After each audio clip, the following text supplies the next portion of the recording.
नमस्कार, मी नैना आपटे या माझ्या यूट्यूब चॅनलवर आपल्या सर्व रसिक प्रेक्षकांचं मनपूर्वक स्वागत। कसे आहात तुम्ही सगळे? ज्येष्ठ आणि श्रेष्ठ जर रसिक असतील तर हात जोडून नमस्कार, तरुण वर्ग असेल तर हाय, आणि छोटी बाळं जर असतील, आले बाबू तू यूट्यूब चॅनल बघतो का, बघा। खरंच मला ना या गोष्टीचे अगदी आश्चर्य वाटतं की लहानांपासून मोठ्यांपर्यंत सगळेजण यूट्यूब चॅनल बघतात। लहान मुलांवरनं आठवलं, आजच दुपारी बांद्रा इथं नॅशनल लायब्ररी इथे लहान मुलांचं बाल साहित्य संमेलन झालं। मी त्याला प्रमुख पाहुणे होते। थांबा हा, मी तुम्हाला दाखवते ना, हे बघा आहे ना बाल साहित्य साहित्य संमेलन। बघितलं, आपण साहित्य संमेलन मोठ्यांचं बघतो, मोठमोठ्या लेखकांचं साहित्य वाचतो, पण मला असं वाटतं बाल साहित्य हे लोकांसमोर यायला हवं। लहानपणी आम्ही चांदोबा, हिंदी, मराठी, गुजराती असे आम्ही वाचायचो। अनेक छोट्या मुलांची पुस्तकं यायची, आता हल्ली मिळत नाहीत बघायला। मग चांदोबा कुणी वाचतात की नाही कुणास ठाऊक, कारण चांदोबा वाचण्या इतकं बाल वय आता ज्यांना आपण लहान मुलं म्हणतो त्यांचं राहिलंय का नाही, हेच आश्चर्य वाटतं।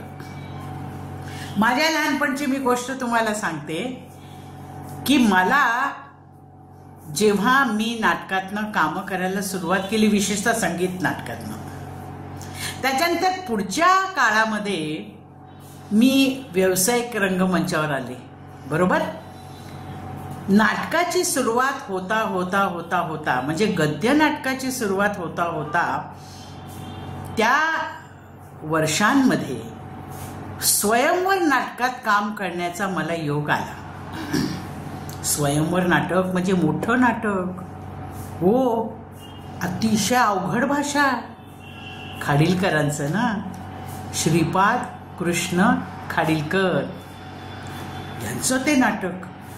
त्यामुळे अत्यंत समृद्ध मराठी भाषेचा प्रयत्न करून ती बोलण्याचा प्रकार त्यावेळेला माझ्याकडून करून घेतला।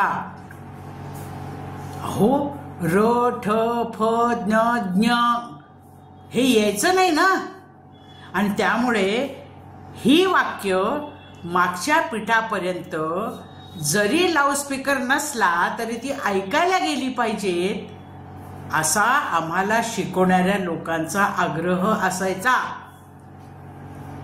मला असं वाटतं त्यावेळची जी शिकवण होती, आत्ताच मराठी भाषेला दर्जा मिळालाय ना, अत्यंत अभिमानाची गोष्ट आहे। हा, इतकी वर्ष मराठी भाषेकरता लढून लढून झगडून ज्यांनी हा प्रयत्न केला त्या प्रयत्नाला यश आलं। तर सांगायचं कारण, आता संगीत नाटक मला पुढच्या म्हणजे व्यावसायिक नाटकामध्ये त्याच्यात मला नाथ हा माझा हे गाणं म्हणण्याची वेळ आली। रुक्मिणीचं काम ना, ते मग रुक्मिणी तशीच पाहिजे, पण मला शिकवणार कोण हा प्रश्न माझ्यासमोर उभा राहिला।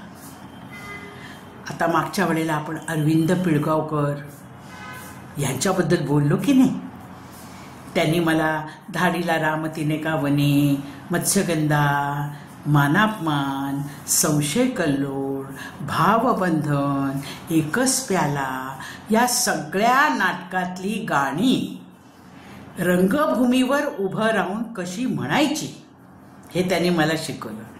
अर्थात त्यांच्याबरोबर बाकीच्या लोकांचाही माझ्या या प्रवासामध्ये सहभाग होताच। अण्णा पेंढारकर, दाजी भाटोडेकर, गोविंदराव पटवर्धन, किती म्हणून नावं घ्यावी। तर नाथ हा माझा हे मला त्यावेळेला नारायण बोडस जे आज आपल्यात नाहीत. त्यांनी त्यावेळेला कृष्णाचं काम केलं होतं आणि ते नाटक मुंबई मराठी साहित्य संघाने केलं. त्या नाटकात म्हणजे एक अशी योजना होती की संपूर्ण वर्षभरामध्ये 12 संगीत नाटकं करायची. ही योजना होती कारण संगीत नाटक तरुण वर्गापर्यंत पोचलं पाहिजे म्हणून. तर जेव्हा गाणं म्हणायची वेळ आली त्यावेळेला मी लहानपणी ते ऐकलेली गाणी होती आमच्या मातोश्रींकडनं, पण स्वतः म्हणायची कधी वेळ नाही ना आली. नुसतं गाणं शिकणं वेगळं आणि प्रॅक्टिकलमध्ये रंगमंचावर उभं राहून न चुकता ते गाणं म्हणणं फार अवघड आहे. मला नेहमी असं वाटतं की गद्य नाटकात तर काम करावंच, पण संगीत नाटकांमधनं जर कामं केली तर त्यामध्ये सगळे कंटेंट असतात. आत्ताचे विषय सुद्धा त्यावेळेच्या संगीत नाटकांमध्ये होते याचा अनुभव मी स्वतः काम करताना घेतलेला आहे. तर तुम्हाला नाथ हा माझा हे मी म्हणून दाखवू का? म्हणतेच, कारण तुम्हाला सांगितल्याशिवाय मला चैनच पडत नाही. या यूट्यूब चॅनलमुळे एक फार चांगलं झालं, तुमच्याशी बोलता येतं. अहो हल्ली आपल्याला आपल्या मनातलं काही सांगावं हे सांगण्याकरता हल्ली माणसंच नसतात. कधी कधी असं वाटतं कुणाला सांगायचं का आपल्याबरोबरच हे सगळं जाणार. पण छे, असं होता कामा नाही. हे लोकांपर्यंत गेलंच पाहिजे, हे पोचलंच पाहिजे, ही माहिती मिळालीच पाहिजे, त्याचा उपयोग हो न हो. मी तुम्हाला नाथा हा माझा मला कसं बसवलं ते मी तुम्हाला सांगते. आता त्यावेळेस दाजी भाटोडेकर होते. खरं म्हणजे संगीत नाटकातनं त्यांनी खूप कामं केलेली आहेत, पण ते स्वतः गायक नाही, परंतु गाताना कसं गावं हे ते मला सांगायचे. नाथ हा माझा मोही खला, नाथ हा माझा मोही खला. खला म्हणजे खलनायक, म्हणजे मराठी भाषा आहे, आत्ता कळणार नाही म्हणून सांगते फोड करून.